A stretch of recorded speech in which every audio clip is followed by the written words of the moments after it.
Fresh Morning. Fresh Morning. Sur les 104.5 Urban FM, la station urbaine avec Jean-Paul. Jean-Paul, bonjour. Bonjour, la fraîche. Comment tu vas ce matin? Ça va très bien. Alors, on parle de quoi?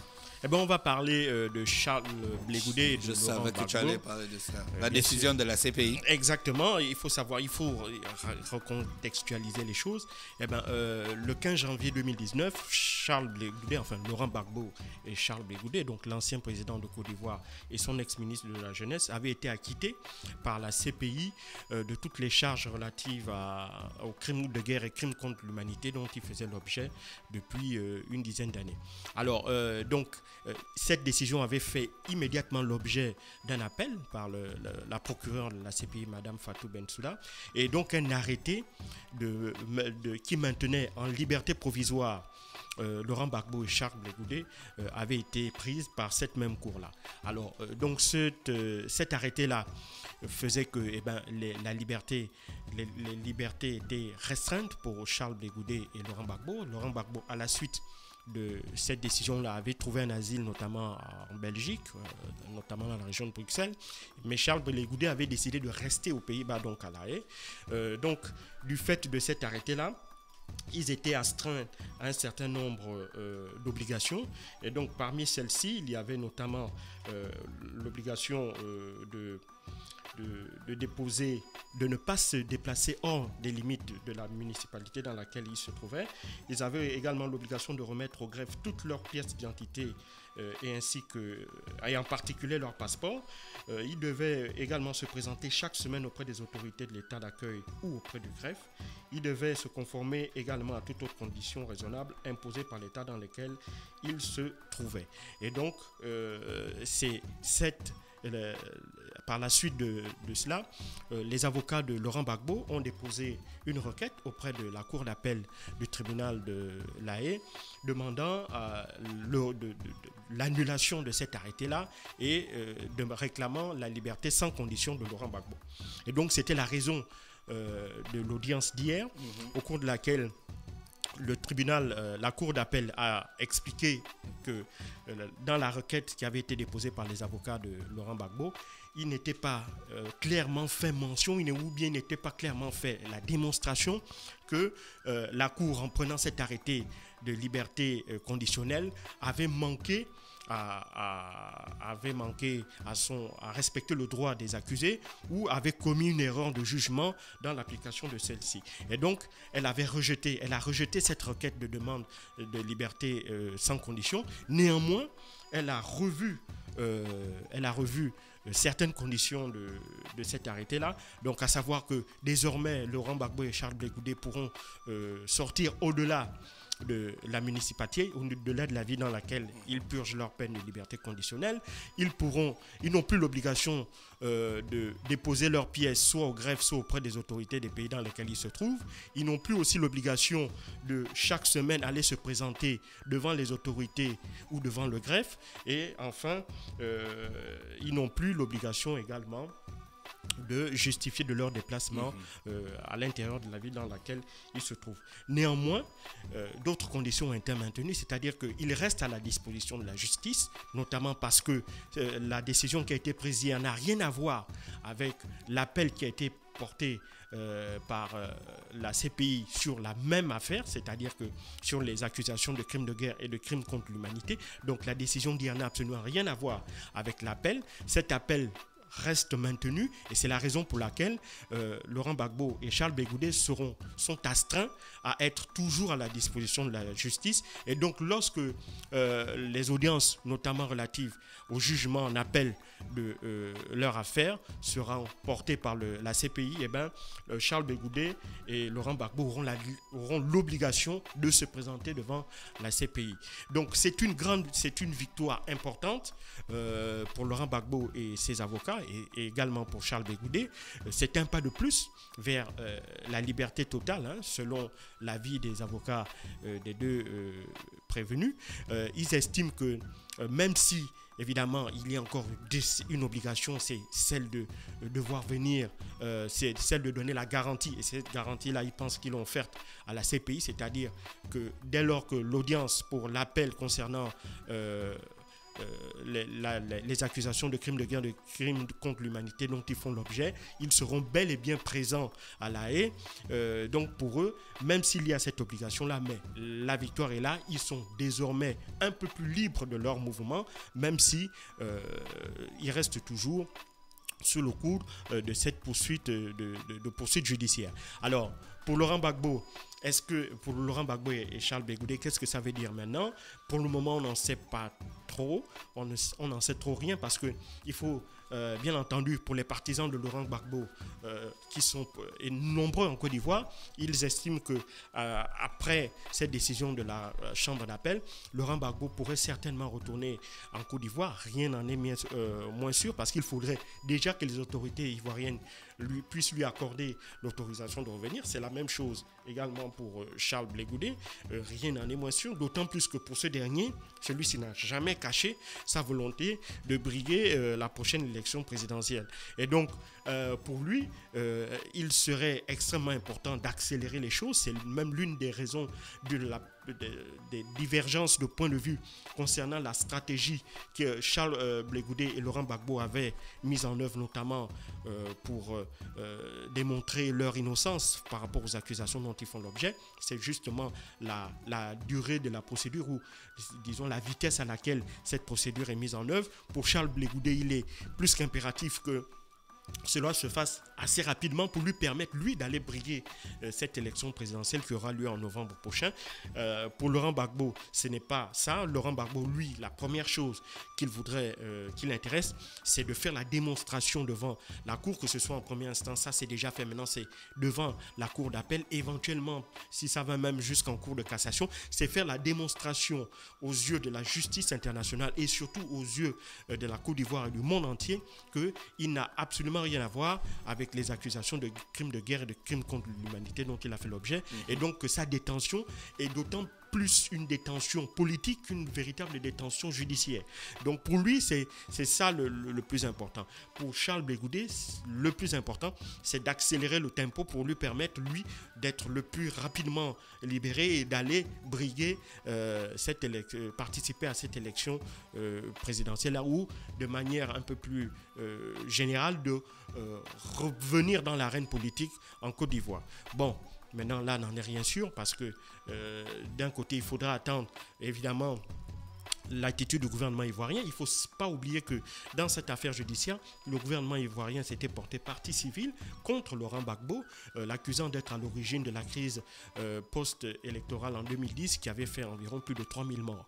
Et donc, pour le gouvernement ivoirien, ils avaient déjà pris acte de l'acquittement en première instance de Laurent Gbagbo et de Charles Blé-Goudé, mais ils n'en avaient pas démordu puisque, notamment en ce qui concerne aussi Charles Blé-Goudé, j'ai failli l'oublier, c'est que celui-ci fait l'objet d'une condamnation en Côte d'Ivoire pour notamment le rôle présumé qu'il aurait joué lors de ces mêmes manifestations-là post-électorales de l'élection de 2010.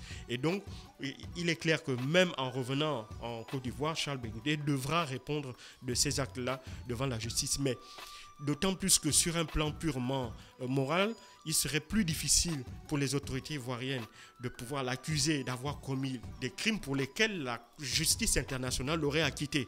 Donc ça, ce serait vraiment assez intéressant à voir quelle démonstration est-ce que la justice ivoirienne pourrait faire pour montrer que elle a, même si elle en a la possibilité, mais qu'elle a eu un meilleur jugement que celui rendu par la Cour pénale internationale. Ça, c'est une autre histoire. Mais ce qui est sûr, c'est que pour le moment, c'est un pas de plus, même si ce n'est pas le résultat escompté. Les avocats de Laurent Gbagbo et de Charles Blé-Goudé voulaient une liberté sans condition. Ce n'est pas ce qu'ils ont obtenu, mais ils ont obtenu un allègement des restrictions qui étaient portées justement à leur liberté de mouvement et d'action. Et donc, à partir de là, ils auront la possibilité de se déplacer, d'aller au-delà de la ville de Bruxelles pour Laurent Gbagbo et au-delà de La Haye pour Charles Blé-Goudé. Maintenant, on va voir ce que ça va donner pour la suite.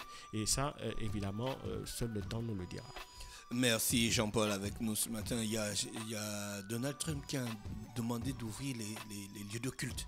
Oui, il a pris un arrêté, il a pris un décret fédéral.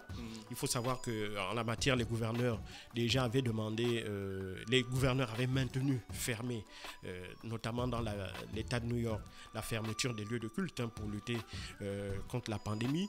Et ben, Donald Trump a estimé que d'autant que dans certains États, on avait réouvert les restaurants, on avait réouvert les bars, on avait réouvert les lieux publics tels que les parcs et les plages. Et donc, les cliniques qui pratiquent les avortements. Et les cliniques qui pratiquent les avortements, comme il dit. Donald et donc, Trump, il est fort, quoi. Pour lui, il estimait que c'était tout à fait injuste de devoir maintenir fermés les lieux de culte. Mais il ne le fait pas pour rien, il le fait d'abord pour son électorat, parce qu'il faut savoir que la plupart, plusieurs leaders évangélistes soutiennent ouvertement Donald Trump aux États-Unis, et donc pour lui c'est un moyen de leur donner un coup de pouce. Il en attendra bien entendu, c'est un retour sur investissement électoral qu'il attendra dans les semaines ou dans les mois à venir, puisque depuis 2 mois, certains lieux de culte, les lieux de culte en général, sont fermés dans la plupart des États aux États-Unis.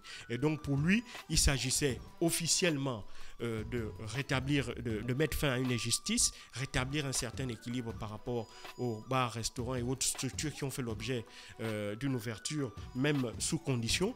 Pour lui, évidemment, c'est important parce que beaucoup de ses fidèles sont des membres des églises évangélistes et méthodistes. Et donc pour eux, il était important de rouvrir ces lieux de culte-là et de montrer, lui, Donald Trump, candidat à sa réélection, qu'il était particulièrement attentif à leurs préoccupations. Mais il ne s'est pas encore prononcé sur le scandale de la police avec le noir. Non, il ne s'est pas encore prononcé, il ne se prononcera pas en faveur de la victime, parce que on l'a déjà vu, Donald Trump est très proche.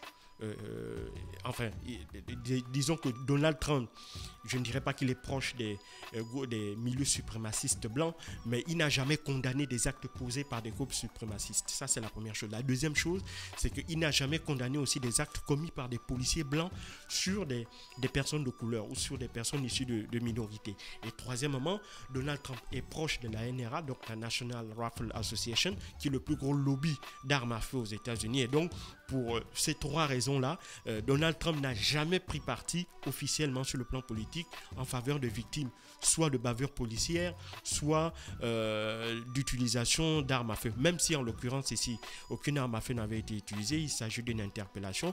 Mais malheureusement, comme cela devient un peu récurrent aux États-Unis, les interpellations, notamment en ce qui concerne les personnes de couleur ou issues des minorités, se passent malheureusement plutôt mal, ou en général mal, soit la personne finit à l'hôpital ou pire encore, la personne finit à la mort, comme c'est le cas de M. Floyd là. Mais ça, ce n'est pas nouveau aujourd'hui. Mais la différence, c'est que de plus en plus, au fur et à mesure que ces bavures policières-là ont lieu aux États-Unis, il y a de plus en plus de conscience, notamment dans la communauté noire. Avant, il y avait très peu de réactions de la part de personnes qui avaient une énorme influence dans la communauté noire. Je parle des artistes, des sportifs, d'hommes d'affaires noirs, de pasteurs, etc. Maintenant, aujourd'hui, dès lors qu'un tel événement se produit, on a toute une cascade de réactions, notamment sur le plan au sein de la communauté noire américaine, qui oblige les autorités, soit locales, soit fédérales, à réagir immédiatement. C'est le cas pour cette affaire-là, où les 4 flics ont, dans un premier temps, été mis à pied, mais le lendemain, dès lors que les autorités, notamment la direction de la police de Minneapolis, avaient vu les images, parce que plusieurs passants avaient filmé cette arrestation-là, donc la police et le maire avaient décidé immédiatement de licencier les 4 policiers, ce qui fait qu'ils deviennent automatiquement des citoyens normaux, et donc ils seront poursuivis au pénal pour les mêmes faits. Donc il y a une plus grande probabilité pour que ceux-ci aillent en prison. Mais ça ne veut pas dire, même si on les met en prison, je pense que le mal aux États-Unis, le problème racial aux États-Unis, il est beaucoup plus profond. Pendant 8 ans, avec l'élection de Barack Obama, on a eu l'illusion que momentanément, on a eu l'illusion que les Américains avaient dépassé maintenant ce clivage racial-là et que l'Amérique était devenue un véritable État unitaire et multiracial. il n'en est rien, puisqu'avec le retour de Donald Trump, les vieux démons de l'Amérique ont ressurgi et on assiste malheureusement à la multiplication. Même pendant Barack Obama, il y a eu des exactions envers les Afro-Américains. Oui, mais elles étaient moindres parce que au niveau de la première autorité du pays, elles devaient être condamnées. Elles étaient condamnées avec la dernière énergie. Or, il ne faut pas l'oublier, depuis que Donald Trump est arrivé à la Maison-Blanche, il n'a jamais condamné officiellement des actes de ce type. Tout au plus, il fustige soit l'attitude des personnes qui viennent manifester à la suite de ces événements-là, ou il fustige l'attitude de la victime avant son interpellation, où il s'appuie sur les raisons pour lesquelles les policiers ont justifié l'interpellation qui a malheureusement abouti au drame. Donc c'est ça le problème. Le président de la République, la première autorité du pays, est aussi une autorité morale. Or, si cette autorité morale-là ne condamne pas certaines actions, eh bien celles-ci auront tendance à se reproduire à des fréquences plus élevées. Sous Barack Obama, on a assisté à des tueries de masse, on a assisté à des bavures policières, mais celles-ci étaient d'une ampleur moindre et d'une fréquence moindre que celle auxquelles on assiste depuis l'arrivée de Donald Trump à la Maison-Blanche.